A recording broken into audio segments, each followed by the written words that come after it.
Like what?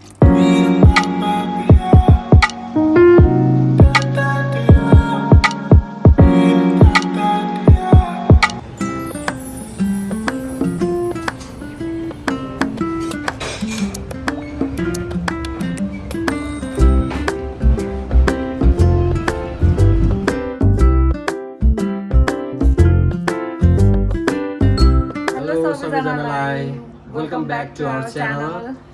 आज हामी अब कपल्स टुर जाँदैछौँ।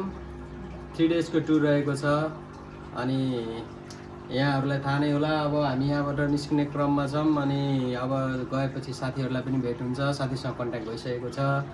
अब बाबा मम्मी सबैलाई बाई गरेर हामी घरबाट निस्किन लागेको। अब हामी पनि रेडी छौँ, हेर्न सक्नुहुन्छ बुढा र बुढीको पोसाक यतिकै छौँ होइन। अब एकदम ट्राभलिङको कारणले चाहिँ हामी एकदम फ्लेक्सिबल र एकदम के भन्ने अब यसलाई एकदम कम्फर्टेबल कपडा लाएर निस्किन्छ। र प्रज्ञा चाहिँ दुईजनाले नै जब गर्नुहुन्छ, त्यही भएर अब सबैजना रेडी हुँदा यताउता गर्दाखेरि ढिलो भयो। लगभग 3 बज्यो। अब हामी यहाँबाट बुटवलबाट अब आज 3 बज्नु पुरै 4 बज्यो। 4 बज्यो बजिसक्यो। हामी चाहिँ साथीलाई रिसिभ गर्न जाँदैछौँ। साथीलाई रिसिभ गरिसकेपछि हामी त्यसपछि बहिनीलाई कन्सल्टेन्सीबाटै रिसिभ गर्ने हो। भाइहरूलाई पनि पिकअप गरिसक्यौँ। अब हाम्रो यात्रा सुरु हुन्छ। ल साथीहरू, आज हामी होटल भेनसमा स्टे गर्ने भयो। हामी लगभग 70-80 किलोमिटर्स ट्राभल गऱ्यौँ अनि थाकै पनि लाग्यो। अब यो चाहिँ वालिङको होटल भेनस भन्ने ठाउँमा रहेछ। यही होटल चाहिँ हामी रुममा पनि आइसक्यौँ। अब फ्रेस हुनु पर्यो। रुम पनि एकदम सिम्पल टाइपको छ। हामीलाई चाहिँ लामो यात्रा नगरौँ भनेर हो। अनि खानासाना खान आयौँ तल हामी। प्रज्ञाले चाहिँ नखाने रे, पेट फुल थियो। हामीले बिचमा नास्ता गरेर आएको थियौँ जोरदारामा। अनि चिकन चाहिँ बुढाबुढीले मिलेर खाने भनेर मात्र लिएर आएको। अनि ल अब हामी खाना खान्छौँ अनि सुत्छौँ। Good night guys. अब हामी चाहिँ यो होटल भेनसमा बसेर हामी चाहिँ अब फर्किँदैछौँ। हाम्रो डेस्टिनेसन भनेको चाहिँ पोखरा रहनेछ र चाहिँ हामी अब ट्राभल गर्ने क्रममा छौँ। जस्तो बजी अब रमाइलो भइरहेछ अहिलेसम्म। खाना खाएर निस्केको गाइज हामी है। खाना खाएर निस्केको। अब कति बज्यो अहिले? कति बज्यो? ल 1 बज्न लागेको छ क्या यार। 1 बज्न थालिसक्यो। 1 बज्न लागेको छ होइन। अब 1 बजेपछि हामी निस्किन लाग्छौँ ट्याक्क। अनि बोल नि त तिमीहरू के हो यस्तो? ल अब यो होटललाई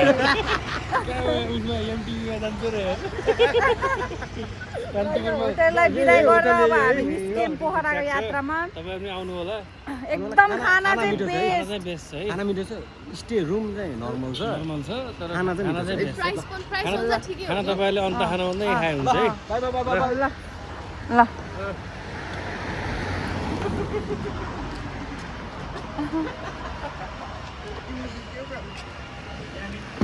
अब गाडीमा बस्छौँ हामी।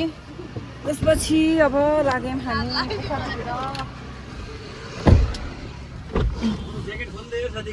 गर्मी हुन्छ।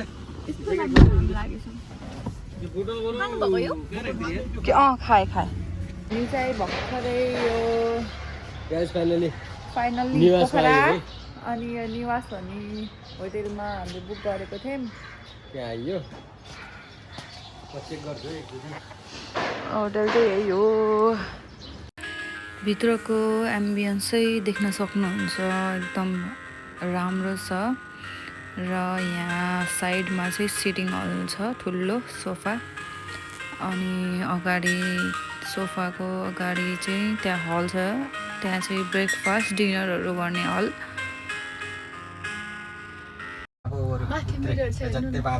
ए माथि मिरर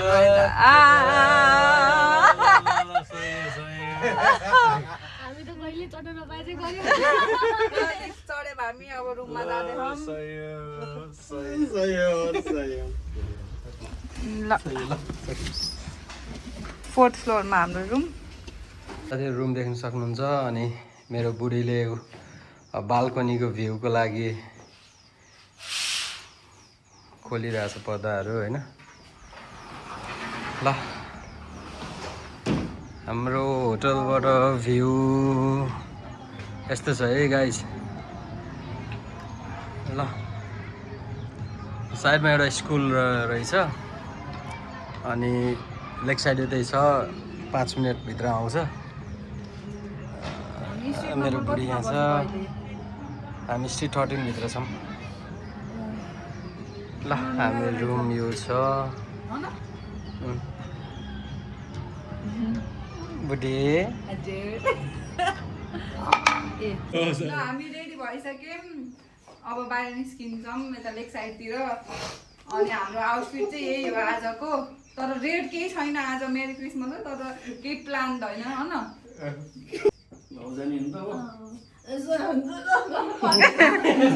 ल आउटफिट चाहिँ यही हो ल हाम्रो ल Come on, let's go. ल ल अब हामी बिदाई गऱ्यौँ अब होटलबाट मेरी क्रिसमसको लागि लेक साइडतिर यहाँ पार्किङ गर्ने ठाउँ रहेछ यो लेक साइडमा यसरी पार्किङ गर्ने ठाउँ भएपछि सेफ पनि भयो भर्खरै पार्किङ गर्यो गाडी अब यहीँ लेक साइडतिर हम अब एउटा अब आइरिस पब जाने कुरा छ अब हेरौँ भिड छ जस्तो छ आज अब कुनमा छिरिन्छ थाहा छैन ए यहाँ बिजेपी क्याफेमा छिरौँ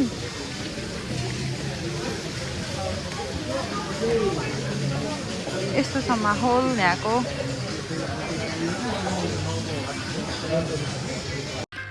आज चाहिँ मेरो ठुलो भाइको बर्थडे थियो जुन चाहिँ जहिले मेरी क्रिसमसमै पर्छ त्यही भएर मौका मिलाएर भाइलाई कल गरेर विस गऱ्यौँ हामी सबैजनाले अनि खुसी भयो भाइ पनि अनि हामी सबैजना खुसी भयौँ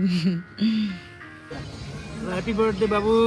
जन्मदिनको धेरै धेरै शुभकामना हामी सबैजनालाई नास्ता नखाएको भएर एकदम भोक लागेको थियो त्यही भएर खाना नास्ताहरू अर्डर गऱ्यौँ अर्डर गरिसकेपछि यहाँको माहौल इन्जोय गऱ्यौँ लाइभ म्युजिकहरू भइरहेको थियो अनि हामी त्यसपछि निस्क्यौँ स्ट्रिटतिर भिडियोमा बोलिदिनु रे ल भाइरल ल अब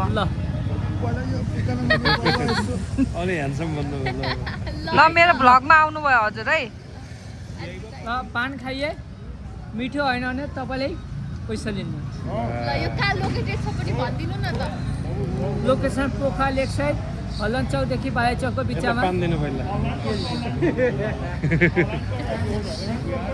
अब सुरुबाट ल सुरुबाट ल हेलो दाइ दिदी हेलो फाइ पान मिठा पान खानुहुन्छ खानुहुन्छ खान्छौँ खान्छौँ मैले खान्छु यहाँ चेरी हाल्छ चेरी हाल्दिने चेरी पनि मस्त हाल्दिने चेरी पनि मस्त हाल्दिने तपाईँले यहाँ आयो कि स्प्रिङ्कल्स ओहो यो कसरी बन्छ यार स्प्रिङ्कल्स स्प्रिङ्कल सब खै चक्लेटबाट बन्छ भने सुन्छ यो चटनी ए फायर पान हो हामी खानाको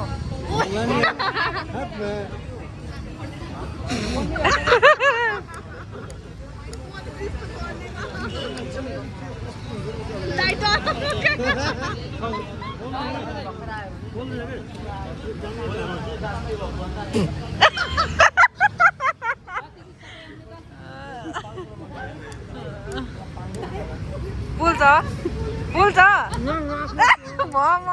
बरु हाम्रो यत्तिकै खा अब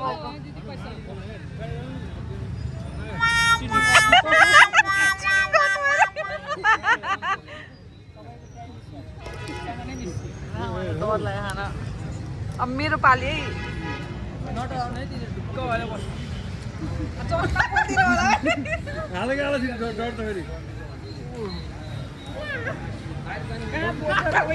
अनेस्टली भन्नुपर्दा यो पानलाई रेट गर्नुपर्दा चाहिँ आउट अफ 10मा 1 मात्र दिन्छु कसैलाई पनि मन परेन किन भन्दा बुटोलको जस्तो यति पनि टेस्ट थिएन र आज हामी यही यत्तिकै स्ट्रिट डुल्यौँ अनि हाम्रो भ्लग चाहिँ यहीँ इन्ड हुन्छ